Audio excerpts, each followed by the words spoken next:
D'abord, je vais lire un passage et puis on va rentrer dans le thème rapidement. J'aimerais qu'on lise à partir de Jean, dans le livre de Jean, Jean au chapitre 3.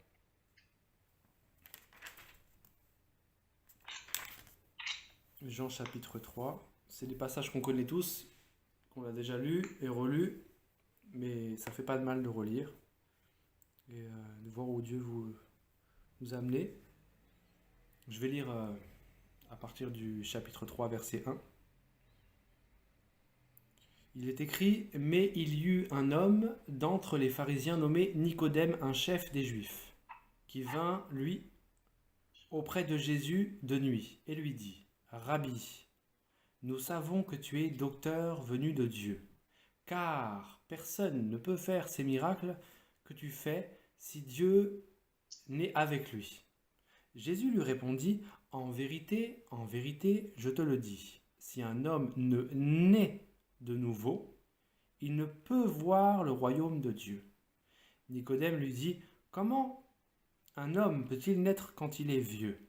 Peut-il rentrer dans le sein de sa mère et naître? Jésus répondit: en vérité, je te le dis, si un homme ne naît d'eau et d'esprit, il ne peut entrer dans le royaume de Dieu. Ce qui est né de la chair est chair, et ce qui est né de l'esprit est esprit. Je vais m'arrêter là, j'ai pas besoin de lire plus. Je lis ce passage juste pour mettre en emphase, pour mettre en avant quelque chose. C'est que la vie chrétienne, la vie en tant qu'enfant de Dieu, c'est avant tout une vie nouvelle. Une vie que Dieu nous offre, qui est nouvelle. Une vie gratuite que Dieu nous octroie. Et parfois, on oublie ce fait. Des fois, dans la vie chrétienne, c'est bien de se rappeler des fois qu'est-ce qui, à l'origine, qu'est-ce qui, au départ, a fait que nous sommes différents en tant qu'enfants de Dieu. Le problème, je m'en suis aperçu avec le temps, c'est que certains n'ont pas compris ce processus de base. Le titre du message, je l'avais appelé « Une vie changée ou une vie changée ». Une nouvelle vie ou une nouvelle vie. Mais j'ai préféré une vie changée ou une vie changée. Je vais m'expliquer.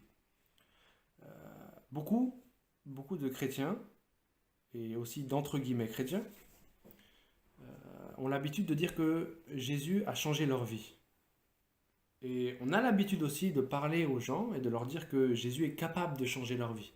Que Jésus peut changer leur vie. Et c'est pas faux. Quand on annonce l'évangile, il est normal, il peut arriver qu'on dise à une personne que Jésus peut changer sa vie, que Jésus va changer sa vie. Et c'est une vérité. Malheureusement, je me suis rendu compte qu'il y a un grand problème dans la compréhension de cette phrase de manière générale, ou du fait que Jésus nous octroie une nouvelle vie, ou une vie nouvelle. Et je me suis aperçu avec le temps que beaucoup de gens, quand ils comprennent le fait « Jésus change ma vie », ils l'ont compris comme si Jésus allait changer leur vie, au lieu de comprendre que Jésus va changer leur vie. C'est vrai que j'ai répété 2 fois « changer la vie », mais c'est volontaire de ma part. Parce qu'il y a le fait de changer de vie et le fait de changer de vie. Je vais m'expliquer. Qu'est-ce qui se passe à la croix? Quel est le processus que Dieu a produit à la croix? Jésus, il nous a pris avec lui, spirituellement parlant. Et dans les Écritures, dans d'autres passages, qu'on ne lira pas, mais il est dit qu'on a été mis à la croix avec lui, qu'on a été crucifié avec lui, qu'on est mort avec lui, ressuscité avec lui. Et ce processus-là, c'est avec lui. Maintenant, grâce à ce processus, le Seigneur Jésus nous octroie une vie nouvelle parce qu'il est ressuscité. Il nous accorde un don nouveau, une vie nouvelle. Et c'est là le problème. Quand on dit à une personne que sa vie va changer, que Jésus lui a donné une vie qui change, une nouvelle vie, une vie transformée, beaucoup de personnes comprennent: ah, Jésus est capable de changer ma vie.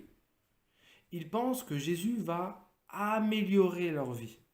Ils pensent que Jésus va leur donner quelque chose de supplémentaire à leur vie.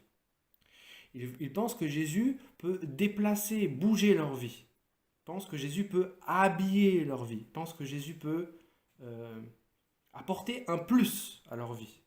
Ils pensent que Jésus peut guérir leur vie. Ils pensent que Jésus, il est capable de changer leur vie, en fait. Et ce changement-là que je viens d'énumérer, celui-ci est vraiment faux. Et c'est là tout le problème chez certains dans leur vie chrétienne. Jésus, il n'est pas venu pour changer ta vie, mais il est venu pour changer ta vie. Qu'est-ce que ça veut dire? Ça veut dire que Jésus, il t'accorde une vie qui est nouvelle. Et il veut que cette vie nouvelle, tu l'expérimentes à la place de l'ancienne vie. Il y a un changement de vie, un changement de vie. Pas une amélioration de vie. Donc Jésus n'est pas venu pour changer ta vie, à toi, mais il est venu pour changer ta vie. Il est venu pour te donner une vie nouvelle à la place de l'ancienne, et non pas pour améliorer l'ancienne. Et c'est là que beaucoup se trompent. C'est là que beaucoup se trompent à la racine et à la base. Certains pensent que Jésus, c'est le meilleur coach sportif, Jésus, c'est le meilleur psychologue, etc., etc. Et ils n'ont pas tort dans un sens. Mais à la manière dont ils ont compris le changement de vie, alors ils ont mal compris qui est Jésus en fait à la racine. Et donc ils le prennent vraiment dans leur vie comme un coach, et comme un psychologue, et etc., etc. Ou un professeur, même s'il est vraiment professeur. J'espère que vous me suivez. Ça veut dire qu'ils pensent que Jésus est venu améliorer leur vie. Que leur vie de base, leur vie intrinsèque humaine qu'ils ont de base, leur être, leur moi, il va être amélioré. Jésus va les sortir de leurs problèmes, il va leur apporter quelque chose de plus, une plus-value. Il va leur apporter des bénédictions, plurielles, physiques, spirituelles, peu importe. Et donc que ce sera meilleur, mieux, un changement dans le mien, dans le bon sens du terme.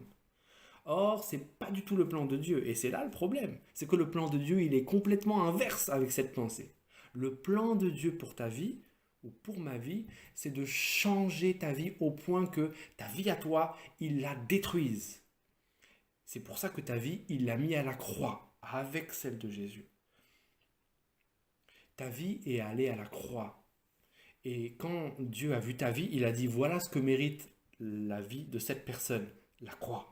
Voilà ta vie, voilà ce qu'on va en faire, mon frère, ma soeur, de ta vie. Ta vie, c'est quoi? C'est à la croix. C'est là où Dieu amène ta vie. Dieu ne veut pas de ta vie.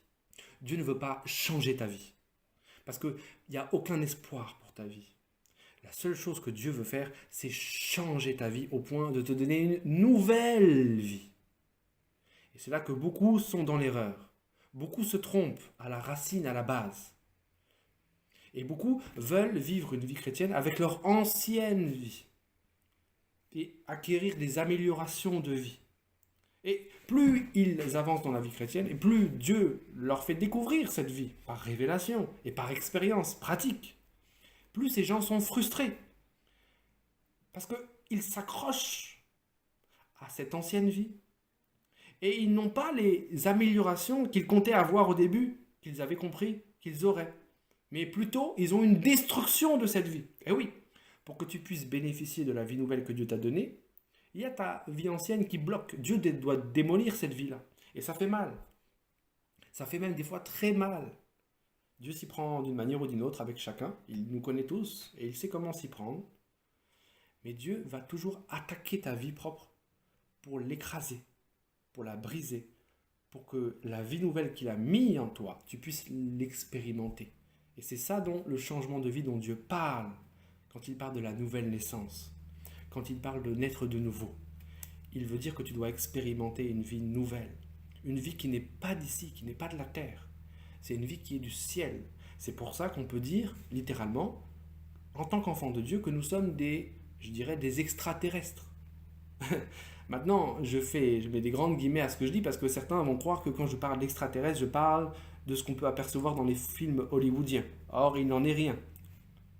Rassurez-vous, j'ai toute ma tête et ma raison. Quand je parle d'extraterrestres, Je ne parle pas de E.T. ou d'Alien ou de ce genre de choses.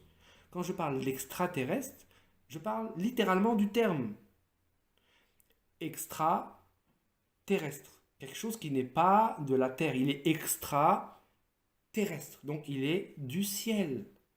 Donc la vie nouvelle que Dieu nous a donnée, elle ne vient pas de la terre, elle vient du ciel.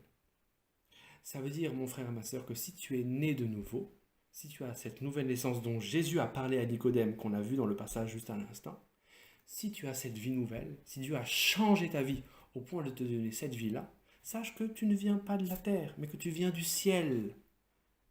Et que ta patrie, ta mère patrie, c'est le ciel, ce n'est pas la terre. Tu es juste en voyage ici. Tu voyages sur cette terre. Et Dieu ne veut pas de ta vie terrestre. Dieu veut que tu expérimentes sa vie céleste sur cette terre, malgré les difficultés, malgré ta chair, malgré les oppositions, malgré toutes ces choses-là. Dieu veut que tu expérimentes la vie qui vient du ciel. Et c'est pour ça que je trouve vraiment déraisonnable, voire faux, mais même si je l'ai appliqué moi-même, de dire de manière générale, mais on est tellement dans les traditions, dans la vie chrétienne malheureusement, on mélange tellement la religion, la vie de Dieu, la vie de l'Esprit de Dieu, quand on mélange ces choses, des fois on dit certaines choses, mais on ne se rend pas compte à quel point elles sont fausses. Je pense que dire que on a donné nos vies à Dieu, ça n'a pas vraiment de sens en fait. Et il m'est arrivé, je dois reconnaître, de dire aussi que j'ai donné ma vie à Christ. Et c'est comme une expression du vocabulaire chrétien, de dire que, ah, moi aussi j'ai donné ma vie à Christ. Or, je vais vous dire une chose, et il faut être clair avec cette histoire. Dieu ne veut pas de vos vies, Dieu ne veut pas de ta vie, Dieu n'a jamais dit qu'il voulait ta vie, donc tu n'as pas besoin de lui donner ta vie. Tu n'as pas besoin de donner ta vie à Dieu, il n'en veut pas. Je vais te dire à quel point il ne veut pas de ta vie. La preuve même, regarde la croix, va voir ce qui s'est passé. Regarde ce qui s'est passé à la croix. C'est ce que ta vie a, c'est ce qu'il a été fait à ta vie. Pourquoi voudrais-tu donner ta vie à Dieu si tu vois le résultat qui lui en est donné? Ta vie ne vaut rien du tout. Ta vie est tellement misérable que Dieu a dû la crucifier à la croix. Donc Dieu ne veut pas de ta vie. Tu n'as pas besoin de donner ta vie à Dieu, ni de donner ta vie à Christ. Mais tout ce que Dieu demande, c'est que toi tu vives sa vie. Il est préférable donc de dire que, ah, maintenant j'ai décidé de vivre la vie que Dieu m'a donnée. Tu n'as pas à donner ta vie, mais tu dois recevoir la vie. Dieu ne te demande rien du tout, mais Dieu te demande de recevoir. Donc, cesse de vouloir donner ta vie à Jésus, mais plutôt accepte sa nouvelle vie. Accepte ce changement de vie. Accepte ce que lui veut te donner. Parce que grâce à cette fameuse croix dont on a parlé, Jésus peut te donner une vie nouvelle. Parce qu'il est ressuscité. Et c'est sa résurrection d'entre les morts qu'il t'accorde. C'est une vie de ressuscité, une vie spirituelle, une vie d'en haut, une vie d'extraterrestre, littéralement parlant. Une vie nouvelle. Et cette vie-là, tu dois la vivre. C'est pas ta vie charnelle, c'est pas ta vie terrestre. Malheureusement, ta chair a une mémoire. Ta chair, ton corps charnel, il a une mémoire. Il a une mémoire, la même mémoire que tu as dans ton cerveau, il a une mémoire. Et ta chair a mémorisé ta vie. C'est pour ça que quand tu acquiers cette vie nouvelle dans ton corps, tu as encore en mémoire toute ta vie. Il ne s'est rien passé de spécial, physiquement parlant pour toi, lors de cette nouvelle naissance. Mais sache que spirituellement, il y a eu une vie nouvelle qui t'a été incorporée. Ce qu'on appelle donc la régénération. Et cette vie nouvelle, elle t'est donnée instantanément. Cette vie nouvelle, tu ne peux pas la sentir, ni la voir. Ce n'est pas quelque chose qui s'expérimente avec les cinq sens, ni avec les émotions de l'âme, ni avec les sentiments, ni avec la volonté, ni avec l'intelligence, ni la réflexion. Mais c'est quelque chose qui s'expérimente spirituellement, parce que c'est une nouvelle naissance qui est spirituelle.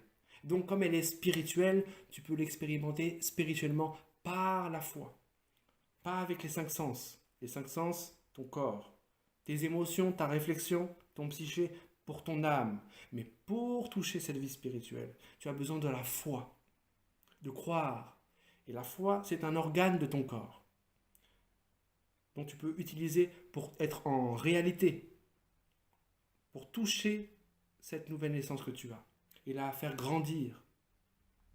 Mais je ne veux pas aller trop dans les détails ou pas aller plus loin que ça en ce qui s'agit de la nouvelle naissance et de comment l'expérimenter. C'est un autre sujet. Mais ce soir, je voulais juste te dire que Dieu ne veut pas de ta vie.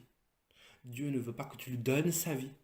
Même si je comprends que quand on dit de manière générale j'ai donné ma vie à Dieu, ça veut dire qu'en fait on lui a donné sa volonté, on lui a donné notre volonté propre, on lui a donné notre cœur, on lui a donné nos aspirations.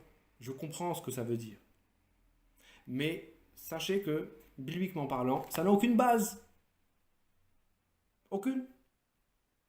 Par contre, dire que tu veux vivre la vie que Dieu t'a donnée, ça a une base biblique. Et ça te mènera plus sur la voie d'une vérité et d'une compréhension qui est vraie et qui t'aidera à l'expérimenter. Donc tout ça pour dire à chacun que j'encourage de se rappeler que Dieu veut changer ta vie, mais il ne veut pas changer ta vie. Dieu veut changer ta vie, la changer, t'en apporter une nouvelle à la place de l'ancienne. Mais Dieu ne veut pas changer ta vie au point d'améliorer celle que tu as physiquement. Et ce changement et ce mot-là, cela n'ont rien à voir. T'amèneront à deux endroits qui sont opposés.